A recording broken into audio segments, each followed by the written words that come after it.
Hey everybody, welcome back to Backlog Banter. I'm joined, as always, by the bad handshake giver himself, Hey, Tucker how's it going, Hazel, everyone? and we're Glad to here. be here. We are here today to endeavor to begin a new and pretty fun project, Yeah, where essentially we're going to look back at years of gaming's past, and we are going to essentially make some curated lists, correct. lists of the games that are essential for understanding the year, hmm and also the games from that year that are still essential to play today. Correct, yes. Um, And as yeah. we'll discuss across the course of this video, because this is also going to be sort of an establishing video for Yeah, this series, yeah, those are two very different lists in right. my mind. When I was especially looking at this year, and I'm like, wow, some of these games, okay, yeah, they were big at the time, but I don't really know if they hold much water Or today. literally can't be played, Yeah, or literally can't which be which we'll played. get to. We're going to break all that down. I mean, well, let's start where you told me you wanted to start, which is the idea of 2014 on the whole Yeah. being a strange year. It's a weird year for games because I think that actually many of these games, Yeah. many of the biggest games that came out this year, especially from AAA developers, have a edge to them nowadays where it's like, yeah, that just was kind of done better later on. Sure. This is very early on in the PS4 and Xbox One First full generation, year of those systems. where a lot of those games feel like just they're just trying something new, but it's not doesn't quite end up holding out over the course of the Yeah. generation, especially not into that next generation where we are now.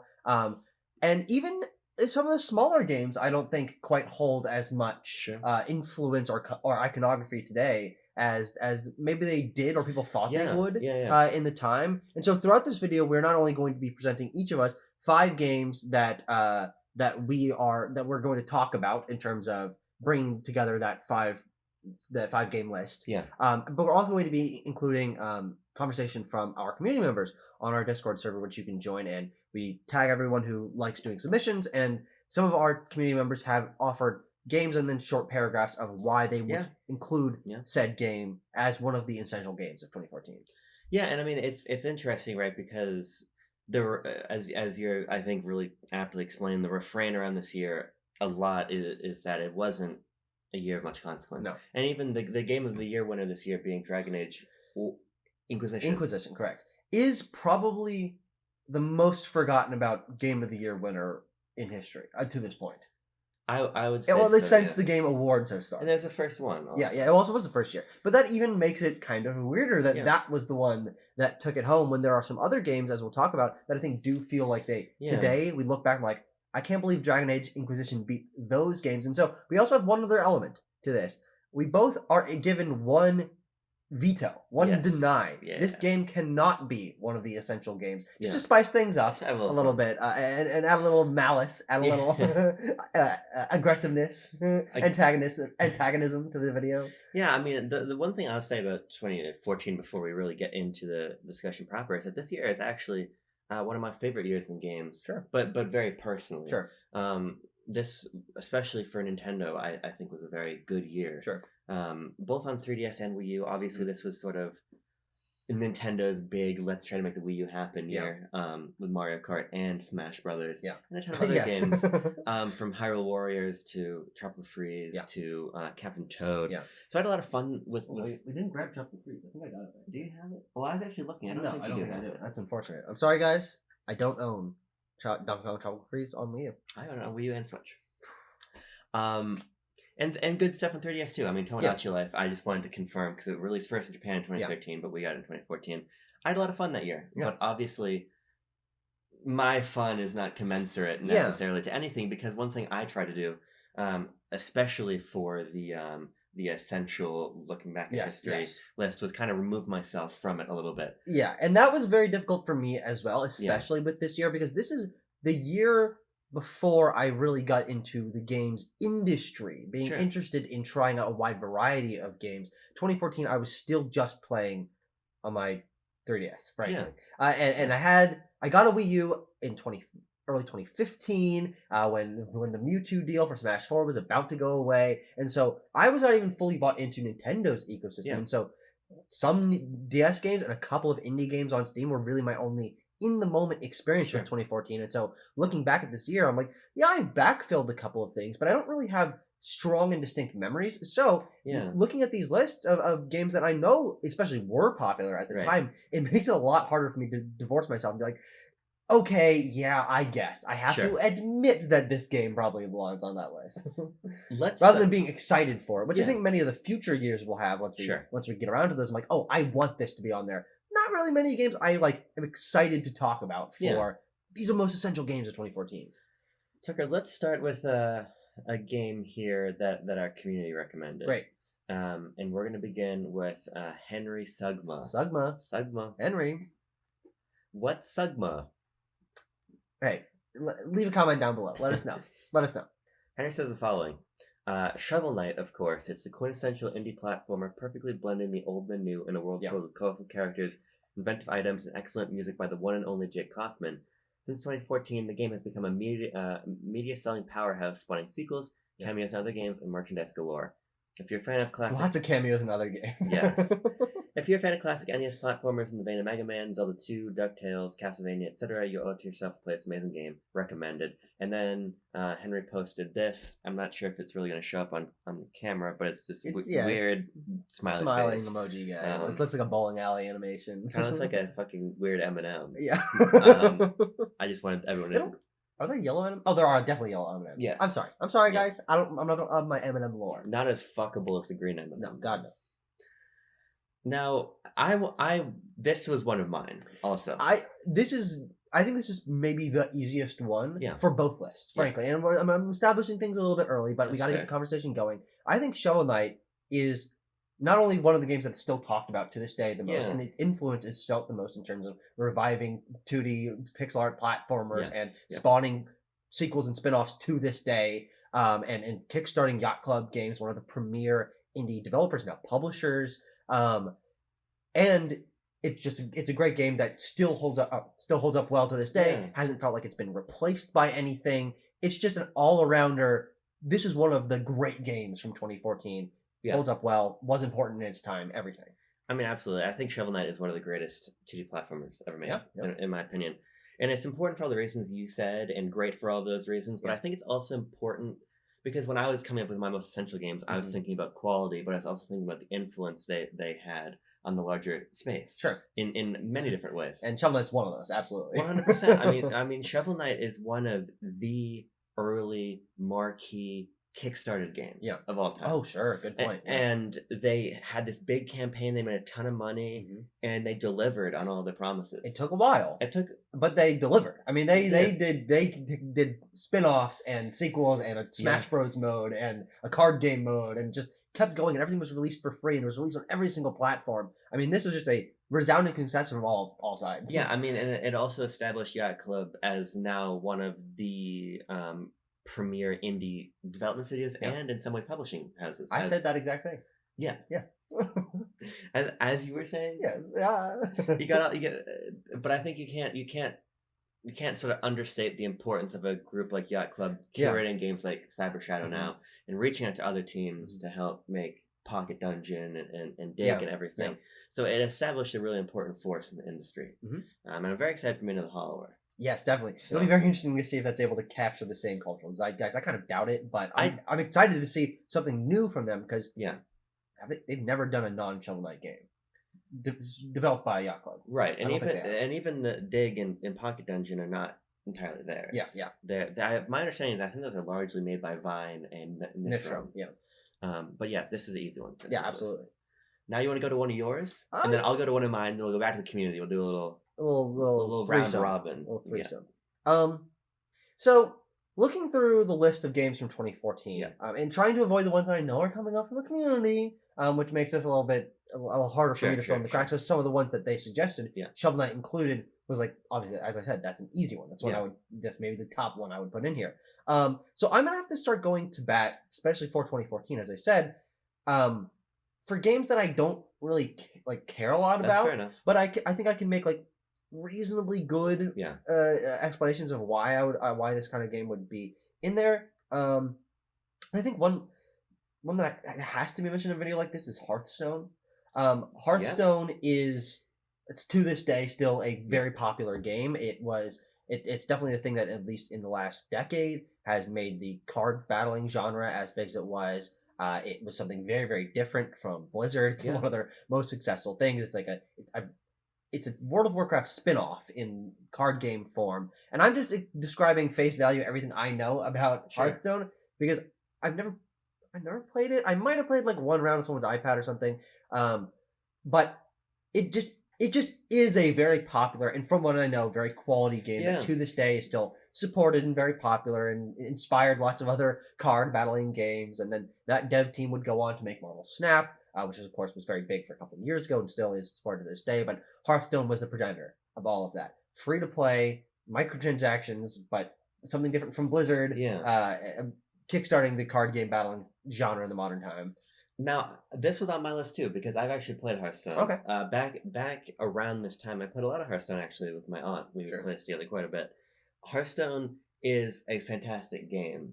To build on what you were saying, I think part of its success is that even though it is a free to play mobile game, its economy was very fair. It's one of the most, I think, premium feeling titles that's ever been released on mobile. And obviously, I think that's its quality has been evident in the size of its player base. Yeah.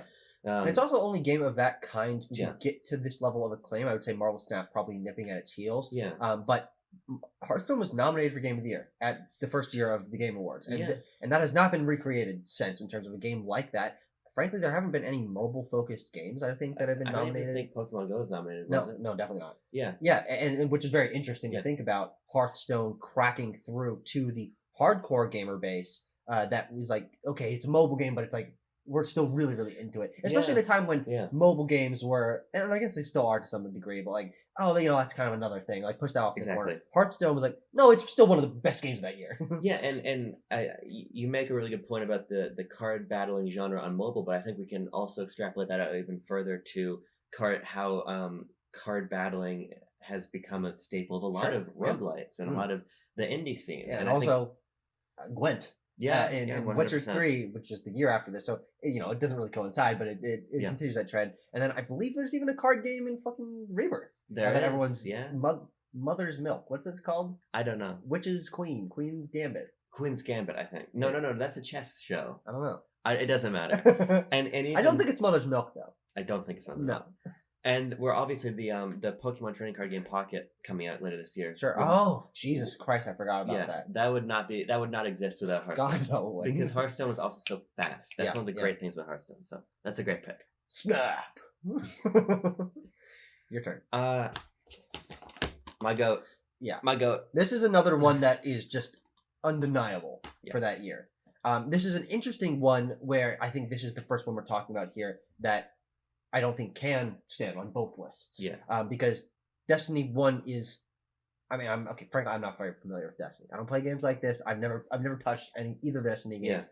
As far as I know, it's not playable anymore. I actually don't know if you can get into a Destiny 1 server. Yeah. No. But the point is largely moot because Bungie's not supporting that. Yes. And not only not supported, but it just was replaced by Destiny 2. Yeah, and even because Destiny originally launched on both PS3 and 360 also, and it was, I think, Rise of Iron, which was one of the third major expansion for the game. It wasn't even supported on PS3 and 360 anymore. Sure. So the game over time has become more and more obsolete, just by merit of the sort of game it is. But I think, in my opinion, Destiny is one of, I'm going to say, top 5 most important console games of the past decade. I would absolutely agree. And, I mean, you would not have the... This is maybe, outside of, World of Warcraft has been around for a long time, this is maybe the live service game. 100%. I mean, essentially what Destiny did is it brought MMOs to console in a way that they had obviously been before. Things like even on PS2, Final Fantasy XI, but building Destiny from the ground up to bring that MMO spirit to console, taking sort of the Borderlands looter shooter formula, sticking it all together with I think some of the best lore and art direction in games. Period. I mean, I fucking adore Destiny 1. I just never got really into Destiny 2. It didn't hit me at the right time, and now it's way too late for me. But I played an absolute asinine amount of Destiny, and I think it's a phenomenal game. And again, I don't think you can understand the modern landscape for shooters and multiplayer without at least familiarizing yourself with what Destiny innovated and what Destiny did for the scenes. No, yeah, totally. And it also is huge for Bungie. I mean, Bungie coming out of Halo and people being like, I don't really know where they're going to go from this because for over a decade they had been the Halo studio, and then having that divorce from Microsoft and divorce from the IP, not being able to work on Halo anymore. Destiny is now, I mean, Halo is now a Microsoft IP, not necessarily a Bungie IP, because we've had so many games after that were not from the creators of the original series. But then Destiny is Bungie. It is Bungie now. It's the only thing that they do. They're developing some other games, but those two games, the popularity they had, the focus that they had, put Bungie as a developer alongside all the other great developers in their own space, not under the guise of, oh, this is associated more with Microsoft than Bungie, or with Xbox and Bungie. Destiny is on everything. It is incredibly popular. It's incredibly influential. And 2014, that's when it started. Yeah, 100%. You gotta have Destiny on the list. You gotta.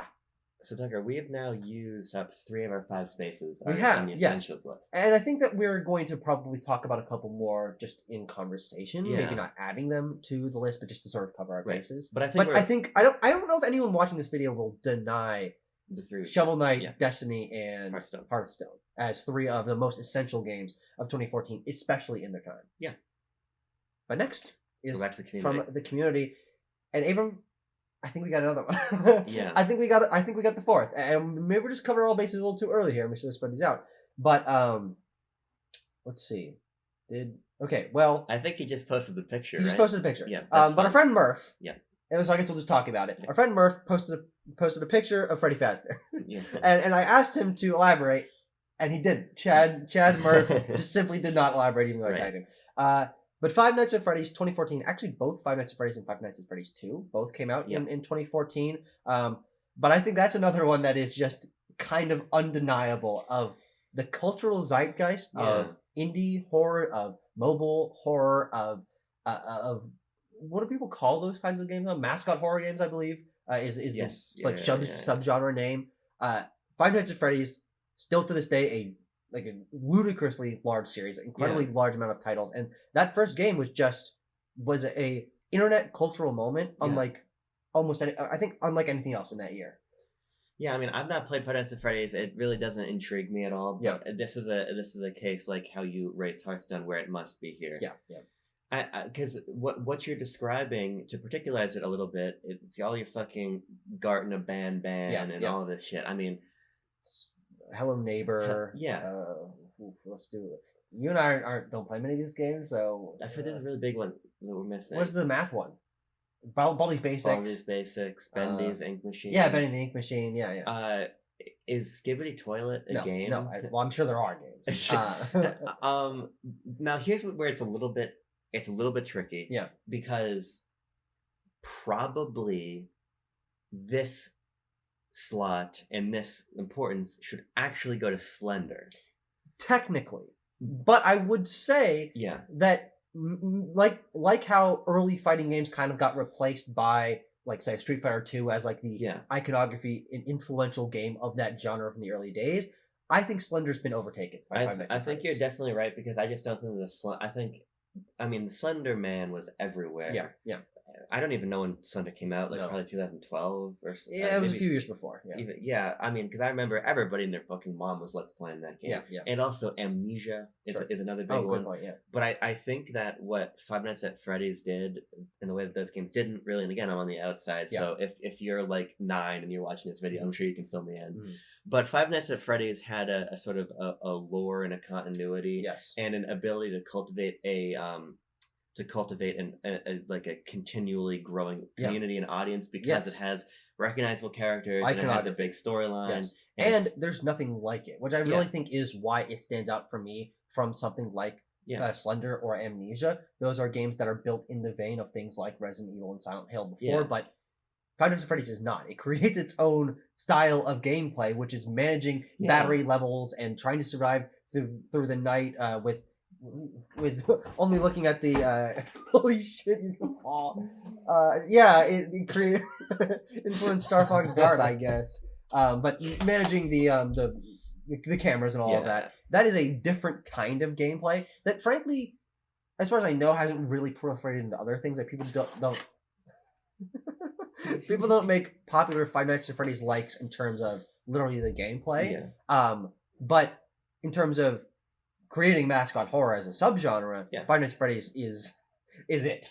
Also, only one of these fucking IPs has a big movie. Yes, I mean franchise tattoo. It's what, the third highest grossing video game movie. Yeah, and there's a shit ton of books and everything too. I mean, like it. Yeah, I think we blame. Well, and actually talking about these games, something like Anomalous Standing, because I did play that pretty close to when it came out. Five Nights at Freddy's was one of the things I was into around this time. Yeah, I think it was around the time that the third one came out, and so I played like the first 3 games back to back, and now it's been almost a decade since I played those games, so I don't have any current connection to them. But I can go upstairs into my binder of doodles and find Five Nights at Freddy's the drawings of the characters that I did, and like learning about the different characters. And there's the purple guy, and there's the little thing that hangs in the corner that has like a spirit in it, and like I think it, because of its simplicity, it created a community that was really driven to dig into every little secret in every corner. And obviously, it's still iconic to this day, not only because they continue making sequels, but because it's like the lore game. The lore series of what's this story, how is it evolving in the background, doing theories, talking about it online. It was a community thing. Yeah, 100%. It is a movement. Yeah, and now it's a movie. And now it's a movie. It's your turn. It's my turn. Oh yeah. Because even though I passionately talk about Five Nights at Freddy's, that was not my thing. Yes. Okay. Let's go for an even weirder one. Okay. Now I have 2 that I think fit in a similar slot. But I just kind of want to talk about them together, and if we want to choose one of them from the list, we can choose. Sure. One of them. Yeah. Which will be our last slot. Yeah, we're not, but we're also still talking about stuff. Yeah. Which is Goat Simulator and I Am Bread. 2 games that sort of fit in that same sort of physics comedy genre. Very popular online for creating videos. Iconic music, iconic backgrounds, just wacky, ridiculous online nonsense. I want to pull a Greg Miller, and I want to introduce a comment here. Our friend Adam Hurd wrote the following. Here's the third one. Actually, and this is probably the one to choose, frankly. There's a game in 2014 that launched an ambitious indie studio, one that creates unique, interesting, and charming games like any other. It's rare to see games do comedy as a genre, and even rarer to get it right instead of point and click. This game is essential because it highlights the movement of janky movement comedy games like Goat Simulator and Surgeon Simulator going on at the time, and it's filled with great writing and characters. It's become so iconic that I still make references to it in my daily life. Who's that man with a 3-piece suit making a doll with a log and a fruit? Who's that man with 8 strong legs who tries to make me breakfast but he broke my eggs? Octodad. Nobody suspects a thing. Octodad, Dadliest Catch 2014. I would say Octodad is the one I would give it to. Of those 3 games. Yes. Of those 3 games. But I think they all kind of operate in that same sphere. I think Octodad, in terms of Young Horses being a studio that's still putting out things that are relevant, and also the iconography of the character, it definitely, I think, stands out of those 3. But they all fit in that same wacky, making videos, laughing with your friends kind of thing. Again, this is just not the games I play. Yeah. But these are definitely the sort of games Funny I watched games, a lot of. Games that make you connect your friends. I definitely watch a lot of YouTube videos of people playing Octodad back in the day. And I think this is good too, because I don't feel like Five Nights at Freddy's is a meme game. I think Five Nights at Freddy's is a viral game, but it's not the same, really. Yeah. And I think that the idea of the viral game is one that we really need to hammer in on, and I think that 2014 is a year that where it started, where it deserves to be put up. I mean, there might be a case where we go back and we do 2014, we do 2012, and we're like, oh, actually, no. What it really should be is it should be Happy Wheels, and Happy Wheels in Minecraft and things like that. Yeah, but I think that also what this year demonstrates is that there was a space for Turbo Dismount. I don't know that one. Turbo Dismount, very popular summer kind of game. I love arrow runs in Happy Wheels. I think that a lot of indie studios realize that there's a nice intersection here between virality and like a lucrative business. Yes, definitely. And so I'm happy to give it to any of these games. I personally think that Octodad is the most deserving, because I think that Octodad has the jank of a game like Goat Simulator, but I also think that it has a little bit more charm to it. Absolutely. I mean, it has more distinct art style. Goat Simulator and I Am Bread are actually, because I think those games are made by the same studio, or at least No, sorry. I Am Bread came from the studio that did Surgeon Simulator, because there's this whole like background thing about the guy who's a surgeon, and I think you're in his house in I Am Bread or something. But especially Goat Simulator, that's just using like Unity assets, which I think can be commended for popularizing using those kind of things and having it be easier to develop those kind of games. And all of these games, I think, can be commended on having that jank that is a part of the design. It makes it easier to like QA, because you're not really as worried about making it flawless, because it's about laughing and having fun and having it be janky, which makes it easier for a small team of developers with a couple of assets to make something that is basic and super janky and not well polished, but that is the intention and people love it for that. Yeah, and I like what you're saying here. Also, this idea, going back to what we were mentioning in the Five Nights at Freddy's section, this idea of there being fighting games before Street Fighter 2. Mm-hmm. Street Fighter 2 is the one that deserves the credit. Yeah. You can think about co-op in this space. Well, I would even say like that lineage carries forward today through like their fighting games. Yeah, that's a great example. And I think when we get to that year, we definitely have to put Getting Over It. Sure. Yeah. Jesus. Yeah. into the mix, but. I even though Daedalus Catch and Ghost Simulator, you like using the I did. the subtitle only. These games do stand on the shoulders of things like Co-op and Happy Wheels, but I do think that these are the more complete experiences, in my opinion. Yeah. So I'm actually happy to log this in as a fifth one, because I think what we've done with these 5 games is we have all games of very high quality. Yeah. My personal feelings on Final Fantasy that you never played it. No, I haven't. The point is, I think we've got a great mix of games that changed game design, games that changed game business, and games that reflected culture. Sure. So I actually really like this being the 5. Okay. But there's still a few more to talk about. There's still more to talk about, because we got to do our list of what people should play still also. Yes. We also have one more comment. Or two more comments? One more comment? We've got one from Bro here that's very, very, very interesting. Yeah. And one from Andrew. Okay. I just want to check my list. I've got one more game I definitely want to bring up. Yeah. I've got... this is going to be a really weird one. I've got games that I'll bring up for the other... what people should play. Yeah. And honestly, I feel like maybe we don't even count that. We just share games that people should check out. Yeah, that's fair enough. But that was yours. Yes. And Adam's. I'm just gonna go next. Yes. Okay, I'm gonna go with a game that does not obviously we have the 5 essential games locked. Sure. But I would like to raise Bayonetta 2. Sure. Yeah. I mean, Bayonetta 2. I would say that's the premier this generation action game. Character action game. I mean, there's really 2 modern character action games. That DMC5? Yeah, that DMC5. Both games that are divisive to hardcore fans because they are more mainstream and approachable character action games than either Bayonetta 1 or DMC3. Yeah. But I think that Bayonetta 2 is just an absolutely stunning game in how different it felt for Wii U and in how bold it was of Nintendo to go to platinum, get Bayonetta back, get that in Nintendo's corner, which is an insane thing for them to do. Especially probably one of the weirdest things they did in the Wii U generation, to be honest. Yeah, I mean, because with that and like Devil's Third, they kind of tried a similar, because in the GameCube era they got a lot of M-rated exclusives and tried to cultivate a library that way. It didn't really work. No.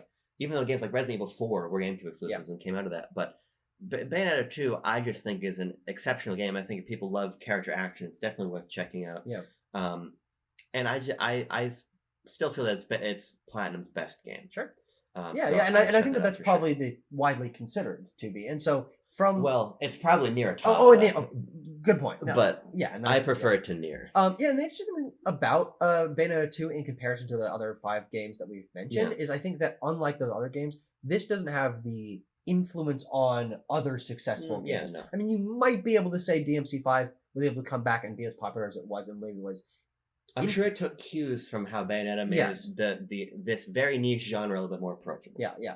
And you could probably say like Bayonetta 3 was inspired by it. You could probably say that. But there wasn't the explosion of other games in this ilk, unlike every other game we've mentioned. I mean, Octodad inspiring viral games, Five Nights at Freddy's mascot horror, 2D pixel art platformers with Shovel Knight, Destiny, and looter shooters with a live service game. And what was the last one we picked? Oh, Hearthstone and card battling game. All of these are genre-defining titles that completely reshaped the trajectory of genres for the next decade, and most of those are still felt to this day. But Bayonetta 2 is but the interesting thing about Bayonetta 2 is because it didn't spawn a decade's worth of Bayonetta-like games. It, I think, feels a little more distinct than a lot of the other games that we're talking about here. When people talk about the best character action games of all time, there aren't a decade's worth of games that built upon Bayonetta 2 to push it back in the conversation, like something like Destiny influencing so many other games. You might not talk about Destiny 1 in the same way that Bayonetta 2 is probably still in that top 5 best character action games of all time. I think it's also just important from a Nintendo history perspective in that Bayonetta is still like not really a Nintendo character, but kinda. Well, I would say it more than almost any like strict like third party developed game. She's like the premier Smash 4 character. Has multiple 3 exclusive games on their system. And I mean, obviously, even before that, we had Wonderful 101 in 2013. Good point, This was an era. Astral Chain. So Nintendo cultivating this relationship with Platinum is really cool. Bayonetta and Travis Touchdown are like the 2 non-Nintendo characters that are the closest in the ecosystem. But I just want to shout that out. Obviously, it wouldn't fit on the essential list, but I think it's a must-play game from the year. Now, here's another interesting one. And I just want to talk about this game because I think this goes overlooked in terms of games over the course of, especially early in this decade, the 2010s, becoming more than what they were known to be before and just permeating culture. The Chrome Dino game came out in 2014. Now, I don't even know what this is. You've never played the Chrome Dino game? No. Okay. Well, wait, no, sorry. It's when the no Google internet game. Chrome. Yes. Sorry. No internet Chrome, Google Chrome Dino Sorry, game. I was thinking like a game called Chrome Dino. No. Yes, I played. Yeah, I know what you're talking about. The Google Chrome no internet Dino game, which I believe was initially only playable when your browser did not have connection to the internet, and then you press spacebar and you could suddenly play a endless runner high score game. That was, especially as someone who was in high school at this time and spent time at the computer lab and had a school computer that I could use to just do whatever. This game just being there in the ether forever, and it's, I mean, all you have to do is type in Chrome Dino game, you can just play it in your browser. That is a game that everyone I knew played just because it was something to do.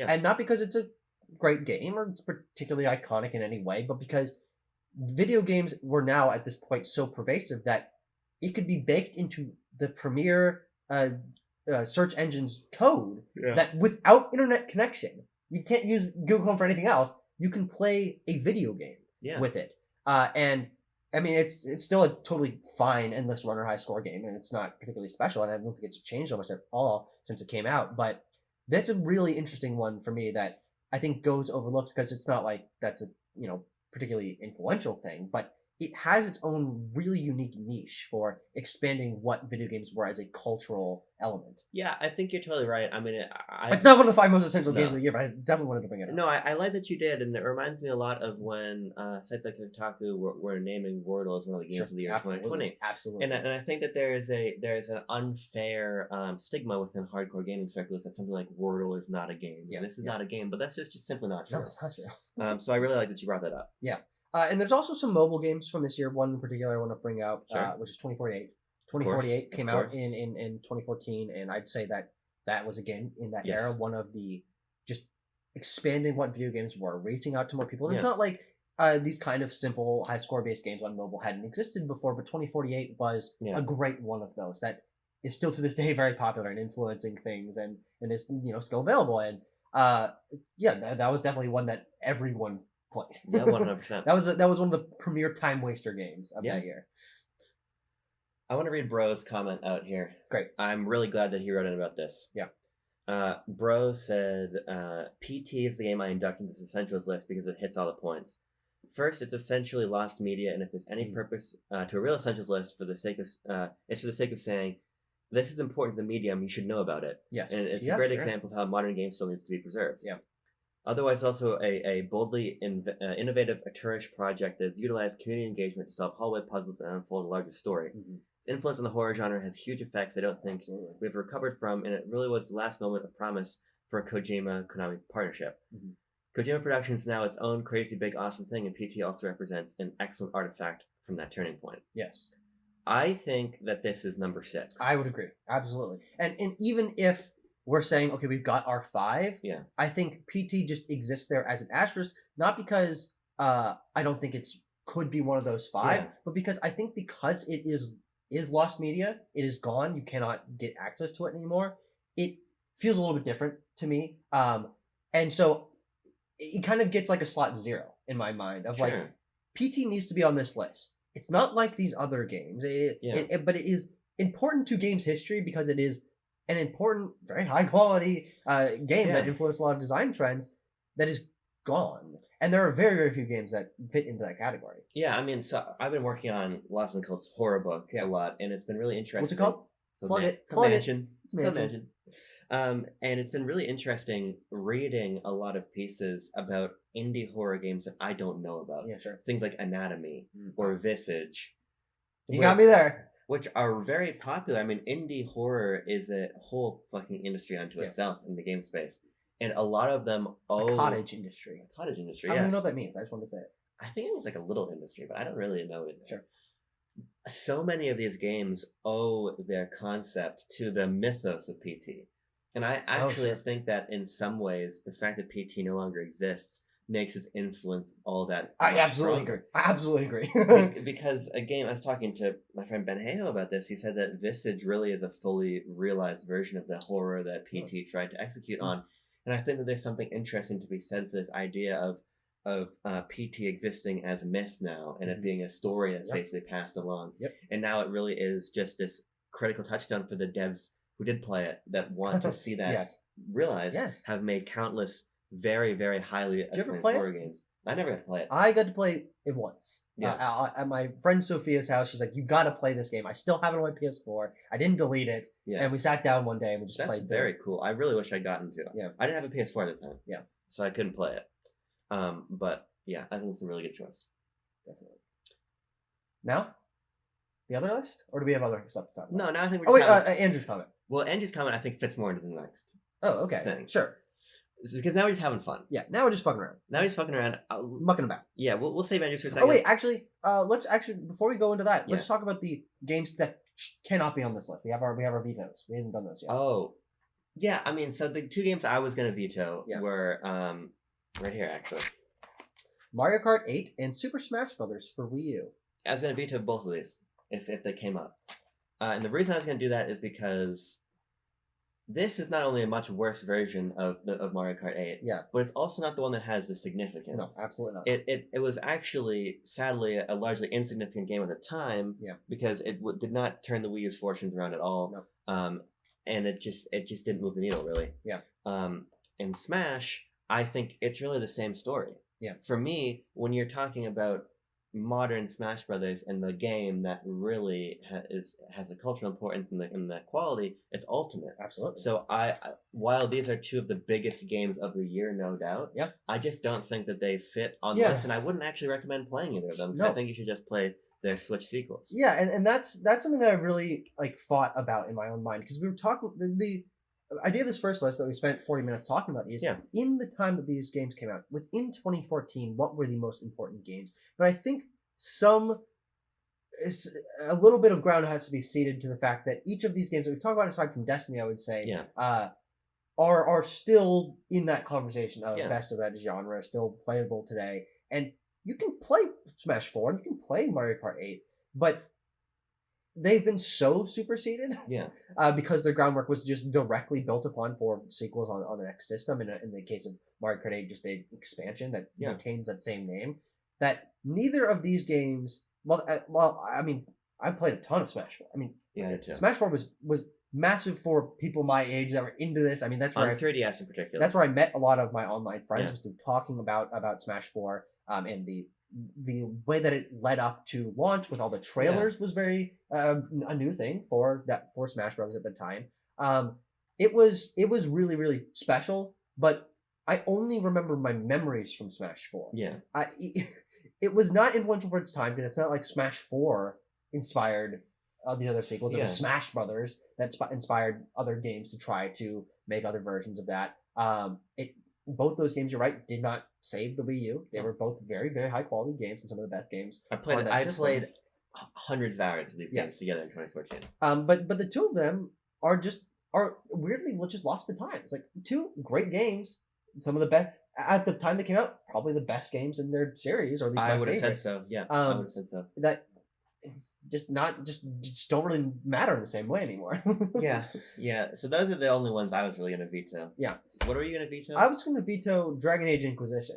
Because Dragon Age Inquisition, I think, is an interesting one to talk about here, as I think we mentioned a little bit before, but it won TGA Game of the Year, the first Game of the Year winner at the Game Awards. But unlike many of the other games that have won Game of the Year post that, it doesn't. No, frankly, no one cares. To be 100% honest, I'm sure it's a fine game. Yeah, I'm sure it's a totally quality game, but the name doesn't ring any bells. Frankly, it kind of stands as this weird moment where a game that to this day, like, no one really cares too much about was the Game of the Year winner, when its competition included something like Hearthstone and Destiny, that are games that were talked about and are still talked about more to this day. Right.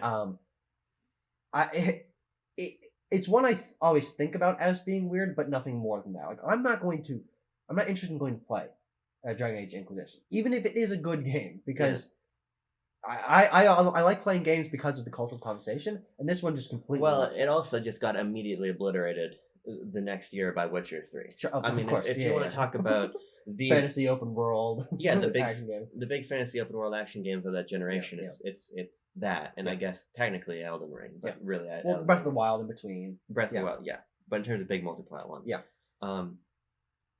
what other games do you want to shout out as what people should play from the year? Should play. Yeah. So let's talk about the should play list, because I think that a good chunk of what we mentioned before still stands. I think you should play all of those games. Well, not Destiny, because you can't play Destiny. Right. But if we're specifically scratching Destiny, Shovel Knight, Octodad, Hearthstone still going, and the last one, Five Nights at Freddy's. Yeah, all these games still accessible, still playable, and still fun to play to this day. We haven't really reached the point where the standards of interactivity have changed so much, because it's only been a decade, to where they feel antiquated in a particular way. But I also think that a game that you have to put on here, a couple of games that you have to put on here for still holding up to this day, nothing really like it has been done, and still are considered some of the best games of that year that aren't in their time very influential, are Captain Toad Treasure Tracker and Donkey Kong Tropical Freeze. Those are 2 of the premier high quality Nintendo games of this generation. There hasn't been follow-ups to either of them, so it's not like they've been smashed into the ground like Smash 4 or Mario Kart 8 has. And they just feel very different, and people still consider Tropical Freeze one of the best 2D platformers of all time, and there's no other game like Captain Toad Treasure Tracker. So I think those are 2 very, very big games. If you're looking for high quality games of 2014 that haven't been sort of left by the wayside, I think those are 2 great examples. I was gonna raise both. I mean, Captain, you should play both of them on Switch, also, I would say. I was actually, I think that if our list of essential games was 10 long, I would have tried to get Tropical Freeze in there. Sure. Because Tropical Freeze, from speaking with indie devs who make platformers, Tropical Freeze is the high watermark that everybody's trying to hit. Yeah, it still is. I mean, what Retro Studios did for sort of environment design and pairing level design with the environment, and the cohesion there, and the scope and the scale and the ambition of all the levels. There's a reason that, for me, it's even the it's it and Mario Wonder right here for the very best 2D platformers ever made, in my opinion. So I think you got to check out that. And Captain Toad Treasure Tracker is just such a charming game, and I think it still is one of the very best Mario spin-offs ever made. Yeah, I think it has just such a strong quality and identity. While you're pulling something up there, I also just want to shout out Hyrule Warriors as well. Yeah, another one. Play the Switch version. Play the Switch version, because it's got all the DLC, and it also has all the content from the 3DS version in a format that's actually more, that actually has enemies on the screen. Yeah, and better quality of life, and runs a little better. I mean, this and it's got Breath of the Wild costumes. It does. Yeah. This is maybe the game. Well, no, I probably played Mario Kart 8 more, but this was definitely one of my most played games of the year in 2014. I had an absolute riot with Hyrule Warriors. I still think it's the best Warriors game. So I would definitely recommend checking that out. Now, I've got 2 indie ones that are very personal to me. Yeah. That I think haven't been superseded. Sure. And or still fun to this day. Yeah. Which is A Story About My Uncle. Yeah. Which is a game that I don't really know if anyone really knows about. But it's a 3D platformer where you use a light beam to sort of grapple around these surrealist environments, and it has a pretty decent story, and but it's got like simple Unreal graphics and stuff. But it's a game that is just a hidden gem in my opinion. Like it was just a really fun game that I really enjoyed that no one ever talks about. So that's like my hidden gem. But another one for me is Nidhogg. Nidhogg is like the 1v1 fuck you fight your friend game. It's awesome. That awesome game. That was just massive for me and my friends in high school. And they have since made Nidhogg 2, which I actually haven't played, but lacks I think a little bit of the focus that Nidhogg 1 does. Because as a pixel art indie game, just very focused on one-on-one combat, it's like 5 stages, no customization, just straight up fuck you skill.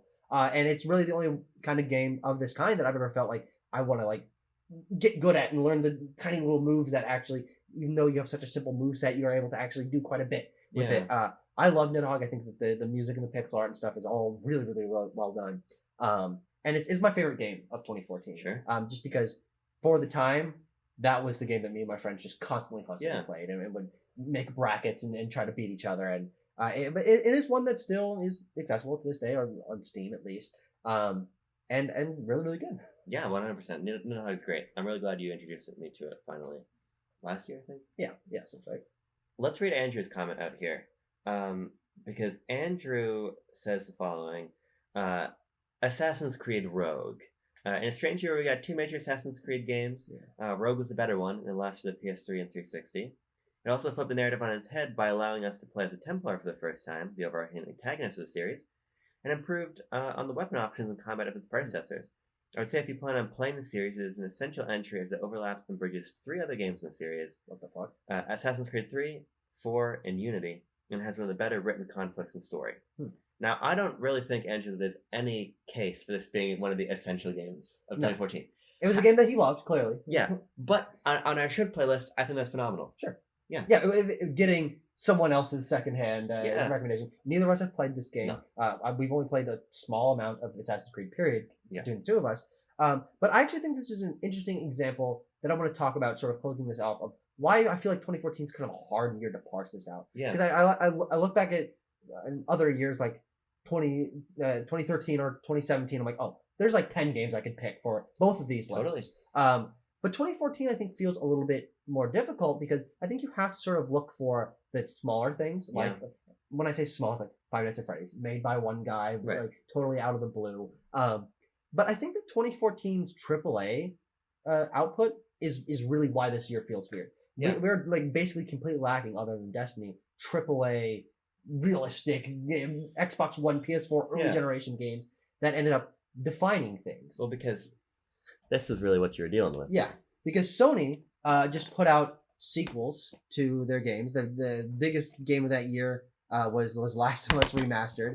But Infamous Second Son, Drive Club, and Little Big Planet 3, and then alongside other games like Evil Within, Watch Dogs, Shadow of Mordor, Metro Exodus, Alien Isolation. Like these are quality games, but for the most part, these games have just been left by the wayside. They aren't particularly influential. No one really talks about them in the best of conversations. Call of Duty Advanced Warfare, I'd totally forgotten Call of Duty game. Even Titanfall, that's a great game, but Titanfall usurped very quickly. It's interesting. I was actually going to raise Titanfall as an essential game, but I think that Destiny does more than Titanfall did. I mean, the significance of Titanfall is largely how it innovated with telling stories in multiplayer games, because there's no campaign. The campaign is the multiplayer. Sure. And I think that's a cool concept, and it was a new team. It was a new IP. It was a very strong game for original Xbox. Xbox One and Xbox 360. But I just don't think it quite makes the list. Yeah. Also, I just want to shout this out. Sunset Overdrive. Yeah. I've actually not played Sunset Overdrive, so I didn't like it. So I don't have any real opinion on it. But I think that's at least an ambitious and interesting definitely game to call. Which is why I didn't name it in my lineup. Yeah. It's just from the Ubisoft and Sony's and Microsoft's, the games around this time period were not hitting that major thing. Like even you bring up, Andrew brings up the 2 Assassin's Creed games that were released this year. you go 1 year earlier and you have Black Flag, which is more distinct and is more influential. And well, this is also the year Unity, which was fucking broken. Yeah, at release. Yeah, so it's just a weird year, I think, because the AAA devs that had been holding up the Xbox One and PS3 and 360 generation were just kind of doing more of the same without doing a ton of innovation. There were a couple examples, but few and far between. I wanted to shout out a couple more games rapid fire while we're wrapping up. Halo, the Master Chief Collection. We call this the Rapid Wrap. Yes. Halo, the Master Chief Collection is now, I think, the best collection ever made. The way that it not only remasters and compiles all these Halo games, but also... What about Sonic Origins? The way that it also fuses all their multiplayers together is incredibly ambitious, and they're just not compilations like that do this.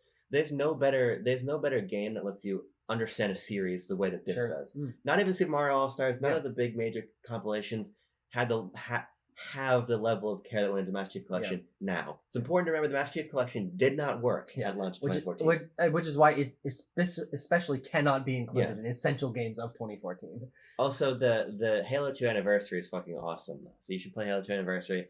Also, want to shout out very quickly, Wolfenstein New Order. Oh, sure. Yeah. This is just a really, really good... It's a good game. It was just a really good FPS, very classical FPS. And then last, I just want to shout out... It's like if Bach named FPS. Or Mozart. Wolfgang. I just want to shout out Tomodachi Life also. I think Tomodachi Life is... that's the game that I just had downloaded on my 3DS and I would return to before school or whatever. It's just a really fun and charming game. It's still one of the cheap 3DS games. So that's everything I have to say about 2014. Yeah. My favorite game for 2014 in hindsight, because you said it's Nidhogg, mine is definitely the Master Chief Collection. Sure. Which is a cheat. But I mean, it's... Who cares? Yeah. Fucking love Master Chief Collection. Well, there you go, everyone.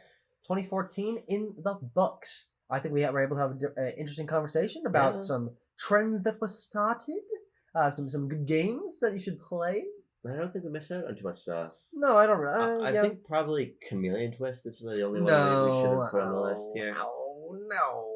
The only other one, actually, Subnautica. I don't really know much about Subnautica, but survival fucking... Yeah, but you just give it to Ark in whatever year Ark came out. But thank you very much, everyone, for watching. You're welcome. Again, join our Discord to contribute to future installments of this. We'd like to... Abram, actually, I have an idea. Do you want to spin a wheel and decide what our next year is going to be? Or do you want to choose a year? We could spin a wheel, or we could ask the audience to give us a year. Vote for a year. How about that? Yeah. How about that? Well, I think we're going with that. Yeah. Community members, commenters, vote for what year you want to see us cover next in terms of talking about the essential games and then which games still hold up, which ones you should play. Yeah. Again, those are kind of two different lists. It doesn't seem like we kind of stuck to the 5 for that latter one. No, that's less important, I think. But, bye. Turn that fucking light down. You're fucking shining. You're fucking radiant. You're like the final... Call me a silver gun. You're like the final transformation in Princess Peach Showtime. Hey, spoiler alert. She goes like Super Saiyan. Yeah. It's like just like fucking Mario at the end of fucking Bowser's Fury and Kirby at the end of fucking Forgotten Land. Nintendo likes to make their characters just like glow and be like a little bit bigger and have power in their goddamn games. Yeah, but Kirby turns into a fucking semi truck. I wish Peach turned into a semi truck. Semi truck Peach. Dodge oncoming traffic. You know which one I really want? Dump truck Peach. You already got it. Dump truck Her name is Daisy. Okay. All right. Hey, you know what we call that? Post-credit fodder. I think I have a sneeze percolating, but it's not. Imagine feeling the full force of my sneeze on the back of your throat. All right. What does it taste like?